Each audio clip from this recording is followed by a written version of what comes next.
Regrets, let's say, for NYCFC as well. They're the top seed in the Eastern Conference. They were 6 points up after 34 games in the regular season, and then Toronto FC put them under pressure, Matt. Yeah, they did. They battered them in the first half and probably should have had a goal for it. And then second half, 3 minutes after the break, NYCFC just gift one to him right here. Thank you very much, says Alejandro Pozuelo, playing off the back shoulder like a forward right there. The false nine. And then there were some chances for NYCFC. They started to put the pressure on. They had their moments, Calen. They just couldn't quite capitalize until... Yeah, they pushed in the second half. I think they came in at halftime and realized there was a mountain to climb. We're a little bit stunned by it, and this goal from Tajuri Shradi got them back in the game. You thought that they were going to continue to run away with it, but it kind of went awry from there, allowed Toronto to get their footing, and this was the decisive moment. Mindless tackle from Ronald Matarrita, but let's give credit to Richie Laryea because he came in off the bench for the second straight game, and he made a huge difference for Toronto FC. He made a match-winning play, and this is a match-winning PK right here from Pozuelo. Ooh, the bravery. He's done this before. It's deja vu for Sean Johnson. We will show you that here in just a little bit. Pozuelo's first ever game in MLS included a Panenka. How about he almost this had an pass for assist. Sean? Yeah. He almost had an assist, and here comes the goalkeeper to paw it out and preserve. Yes, sir. There's the reaction here at the AT&T MLS Studios. Benny Feilhaber. We thought we got rid of him. It wasn't the case. Benny just lives in the studio. Yeah, He's he said sleeping he might here actually tonight. sleep here tonight. There is a shower. He loves it. Off season, guys. Anything stand out to you here, Charlie, in the stats, or is this just Yes, couple Toronto mistakes? being efficient. The first half, they pressed, they created turnovers. In the attacking half, they connected 296 passes. In the final third, 167 to New York City's 109.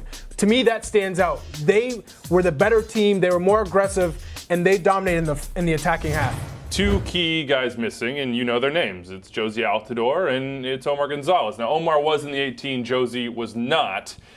Now they have about a week, Sacha. How do they get these guys back, if at all? How does this affect their thinking as they look ahead to this conference final? I think those two guys need to be living at the training center for the next week, getting treatment around the clock, trying to get ready for the conference final. Toronto's got to be ecstatic right now. They've made it this far without their two stars. Going to be tough, whoever they play in the next round, but if they get Josie back, I like them. They like Seattle, they know who they are, and they're doing well right now. I think they have 12 games without a loss. That's decent. That's not bad. We said, well, we didn't. Charlie Davies said they had no chance without Josie. Well, Alejandro Pozuelo is a pretty good stand-in, it seems, at that number 9 position. I mentioned the deja vu for Sean Johnson. He had, in his first game, an opportunity from the spot. And what did he do? He chipped him. He went with the Panenka. Now, most people don't go with this technique. Regular season, playoffs, 80th minute, and the like. Sacha, you've taken a lot of PKs in your time. This technique, for one, and then, of course, Sean Johnson saved one. There's 4 PKs this year. But then to do it again in the playoffs? What's that say? 4 penalties against the same goalie in one season is tough because it starts to become a mind game. And the courage from Pozuelo to do the dink down the middle again, my hat's off to him. He was a star tonight. That's amazing. Ice in the veins. I loved it. And I knew he was going to go down the middle. I called it. I said, look, in a situation like this, a lot of keepers, they get psyched out. They're thinking, there's no way he's going to do something risky. He's going to go for the safe shot. And that's the perfect moment to pull a Panenka off. Full credit to Pozuelo for showing out tonight. Because on the road, he hasn't done it this year. And now in the playoffs, when it matters, you spend that much money on a DP, this is when you want them to come through. And he's done it for them tonight. And they are going on the road. We know that next week. It will be either Philly or Atlanta. Now let's hear from Alejandro Pozuelo. David Goss was at Citi Field tonight. AT&T called to the field with the hero for the Reds. I know I have 3 options, left, right, and the middle, not only 2. So it's more difficult for the keepers. And we have lucky today. Maybe other day I miss. I remember here I miss for the win. But today the family is come also, so they help a lot. Last time you guys played NYCFC, Alejandro Pozuelo had a penalty kick. It didn't go well. Any question mark around letting him take it? No, never. He has his way of going about things. I think when you're at this point in the game, the goalkeeper isn't going to stand in the middle. He's going somewhere gutsy because if you miss it, it looks really bad. But he read it right and he got it in. You've won some big games. Where does this one rank? Yeah, it's up there. I mean, there's some trophies that we won along the way that I have to put ahead of it. But in terms of compete, we turned around in 4 days, a team that's had a lot of rest, and we just gritty all night. And so it's up there, though, because this is a big one for the club. Alejandro, you played up top as the 9 again with no Josie. What's that position feel like for you? Yeah, we know the important role for Josie in this team. I try to give other team to their team. I think we have the quality of Josie and we know the quality of me. So we try to give more possession, more different thing. And today it's fantastic result here. Yeah, so you heard some of Alejandro Pozuelo's words right there, and you've heard us talk all night about how are they going to replace Josie Altidore, and it's not a like-for-like replacement with Pozuelo playing as a number 9 because he's playing as a false 9. So let's take a look at what he does. He actually holds the ball up right there like a center forward, but then he drops back and becomes a playmaker, and the other guys around him know that they have to get forward and create penetration off the ball. Of course, Pozuelo makes a good center forward run as well. The timing wasn't quite there. But the idea threw NYCFC off in that first half. And then later in that half, drifting out to that's a center back. He's chasing Pozuelo all the way to the touchline. And then at this point, everybody at NYCFC is chasing ghosts. They have no idea how to pick up the Toronto FC runners. And you can see at one point right here, Collins and Matarrita are actually pointing at each other, trying to figure out who goes in what direction. It doesn't lead to a goal for Toronto FC, but it did establish the tone of this game. NYCFC at no point looked like they were comfortable going up against this Toronto FC team. Pozuelo as a false 9, it really did work tonight. Question going into the conference final is, will it work again? Because now there's plenty of tape on him playing this position at this point, guys. Charlie, are you rethinking what you said pregame when you said no chance? Is there anything in your mind that says, okay, maybe I was a little bit rash there? Maybe Pozuelo at the 9 and this false 9, as Matt described it, can be a game plan that wins games in the playoffs? Yes, because initially I thought one game was lucky against DC United, especially in the extra time portion, where everyone was fluid, interchanging, and what Pozuelo does is he can stretch and then he comes deep and then draws the center backs with him. And when he does that, he's creating space there for the outside wingers to make those runs there. And what he does so great is when he does get on the ball, he's able to turn and play those balls in behind. He's a very talented player. And what he is a game changer. And when we talk about getting Josie Altidore back, if there's ever a time for him to come back is a conference finals when you're playing Atlanta United, who have Michael Parkhurst and Miles Robinson out and could potentially be coming back as well, or a young Philadelphia Union back line. So for him, for TFC right now, it looks great. Beating New York FC, the top seed, and then going into the conference finals with a ton of confidence where everyone's playing really well, and then you get your 2 stars back.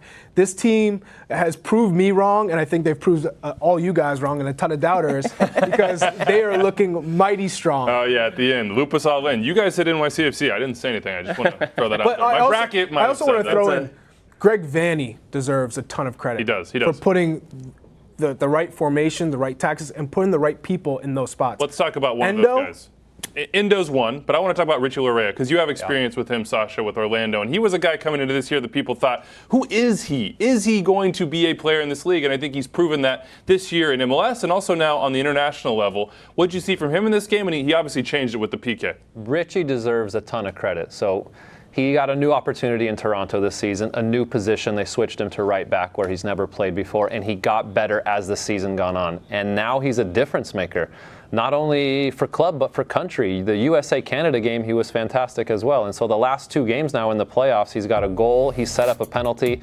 He's such a good dribbler, and he draws fouls all the time. So I was not surprised to see him come in and make a difference tonight. He's really turning into a really big difference maker for this team. Similar space as he got into for the penalty kick. Yes. Calen, what'd you see on that play? Because it is the one that ultimately changed this game. Well, I think there's still not a lot of tape on him, and I think he's catching people by surprise. Sometimes you see a guy maybe go to his hometown team, and you think, oh, this is a nice signing, but he's really taken the opportunity and run with it, literally, because Matarrita there doesn't sense the danger. He doesn't understand how quick he is, how laterally he can move quickly, and then once he gets past him, you're not going to catch him at that point. A rash challenge from behind in the box, it's a challenge you generally see outside the box when you realize the guy's about to make it in. But I think part of it is, as you're game planning for these teams, so much of the focus is maybe going towards other places like Pozuelo.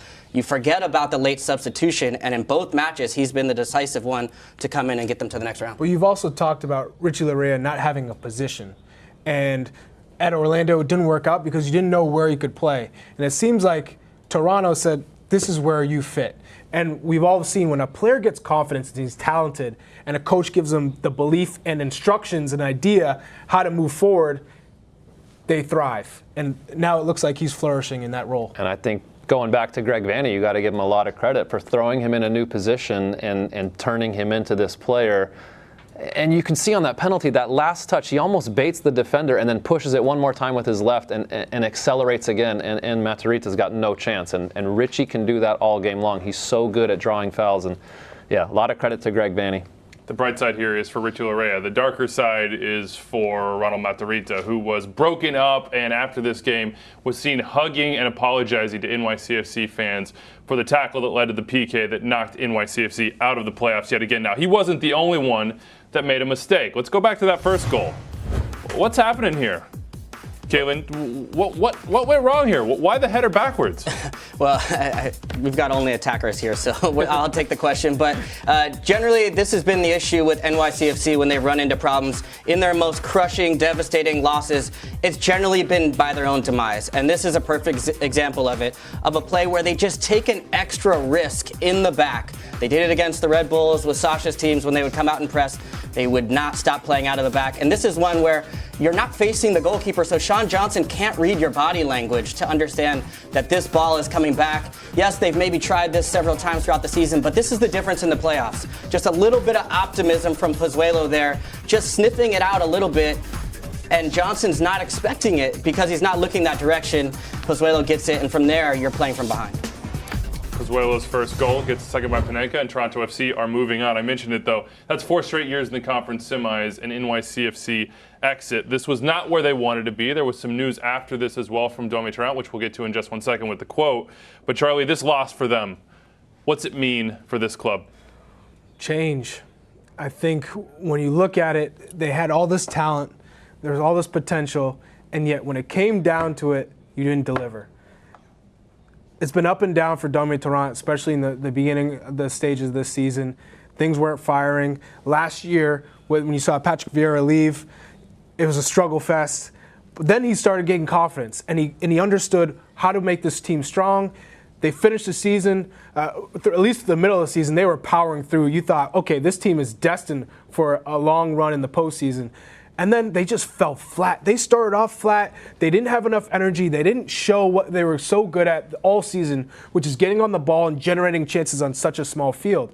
And then you saw it didn't get better. Until the second half, they had that reaction, and then they just stopped again. And they let TFC get back in gain of possession, winning those second balls. I think the distance between Alexander Ring and Max Morales today was too vast. There was too much space in between the two, so therefore they weren't winning those second balls, they weren't on the front foot, and they paid the price. They did pay the price. And now there's some news coming out afterwards from Domi Tarrant, some quotes that we'll show you now. Interpret this how you may, but here's what he said. Believe me, it's not important. They are ready, his players, for another coach because they're a group, a big group. They are ready, but don't worry, Patrick is not here, it's Dome. If Dome is not here, another coach. This is not what I would think a coach who knows he is coming back and expects to be back might say. Now, we are speculating a little bit. How do you guys read this quote? What do you think when you see it? I think it's a little hard to understand in some ways because I think you could interpret it to say that it doesn't matter who the coach is, the results need to be better, or the players need to be better, or you could read it as I'm on my way out the door. How do you read it? I think he's frustrated. It's hard to judge right at the end of the game. I'm going to give him the benefit of the doubt because I think coaching in New York is a unique challenge. We've seen it on both sides of the table. Sacha, I'll let you speak to the playing in New York part, but that pressure is really big. And I think when I look at what Patrick Vieira did coming in here, he looked at this as maybe a challenge that he wanted to take on to develop in his coaching career and move forward. But he also said in that same press conference that he needed more money. He needed more players. And when you come from a club like Man City, where you have every resource in the world, literally in front of you. And then you come to MLS, it's a little bit different. That challenge is tough. Now, he's built out a nice roster where he's had some attacking weapons, but for me, they lack that one guy that's going to grab the game. And that's what I was looking for watching this match, was who's going to grab the ball and try and make a difference. Tajouri Shradi stepped up in that one moment. But MLS is becoming a league where, to maybe Dome's point, and I think NYCFC tried to go away from this, is that one big striker, big-time striker, or big player that can grab a game, make a difference, can get you through. Today it was Pozuelo. I'm not sure they had that on the other side. Was this just an emotional reaction, Sacha? Yeah, it's hard to speculate, and it's a bit harsh to judge an entire season. They had such a good regular season off one playoff loss. So I don't want to speculate too much. Plus, English is probably a second or third language, and you might not be as comfortable speaking in English as clearly we can see. We're speculating here, so I don't want to comment too much on what he said. All right, we'll see what happens. He says he will go back and talk to the City Football Group about his future and the future of NYCFC, a big season for Dome Toronto. He finished second in Coach of the Year voting, but it is time for the number 1 seed and the top finisher in the Eastern Conference to meet their maker, let's say. Doyle bringing out the scythe. This is what he does come playoff time. It is the bit that just will not die, I guess we shall say. Doyle, do the honors. Yeah, the bit is undead, I think, right here. It's because it's time to harvest NYCFC's soul. The Grim Reaper is going to do it again in the same exact spot that he's done it 2016, 2017, 2018, 2019, the conference semifinals. NYCFC cannot get over this hump, and at this point, I'm not sure it's clear why. Patrick Vieira took over this team in 2016. They made progress. They made progress in 2017. Then Dome comes in 2018, brings him back, and says, I want to instill my own system. They go backwards. Then this year, they start going forwards again. They do make progress with it. They have their best regular season ever. They have home field advantage. They have a deep and talented roster. And in the playoffs, in the conference semifinals, they found a way to mess up yet again. I'm going to say it, guys, that's so Metro. This feels like the old Metro Stars teams from across the river. Maybe the curse from New York has infected NYCFC as well. But I don't think this team should go back to the drawing board. If it is Dome Toronto managing next year, or if it is a new manager coming in, this system that they have, it works. It showed it in the regular season. They showed it through 20-25 minutes tonight.